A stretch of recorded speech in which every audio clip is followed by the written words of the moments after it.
Justice Sudhir Agarwalna takiba rai amada government employees singi machasing government school da mahai tamhanba compulsory oigadabani haikiba adu Thabakta onthokpiro haina Socialist Party India gi National General Secretary Dr. Sandip Pandey na thadorakpa cherol amana leingaki pukning chingsilakli.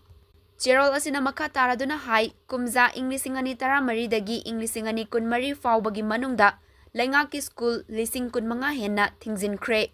Leingaki school sing thingzinbagi thabak asi makha tana chatharaktuna yamdrabada atai school lising taradagi lising kuntaret fauba lakliba chahi khara asigi manungda thingzinkhibagi akiba lei.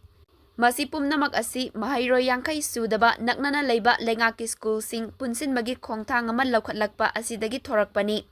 Leingaki primary school singda tamliba mahairoi singi yumga makoigi tamliba school aduga yamlabada kilometer amadagi henna lapnaroidabani haibagi government masagi rule leijariba asi mahairoi masing yamde haiduna naknana leiba school sing punsinduna chalairabadi kilometer amagi manungda leiramba school adu mahairoi kharagi oinadi lapthokiba masana tabani.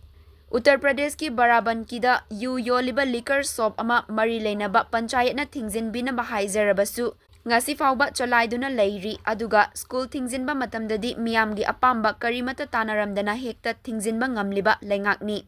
Pumnamagasi India gi constitution na piba right to education bu khonggoinabani maramaduna kumza inglisingani taramangada Justice Sudhir Agarwal na takiba rai adu thabakta onthoktuna government employee khudingmaki machasingbu leingaki school da tamhanba compulsory oihanbiyu haina appeal tarakli.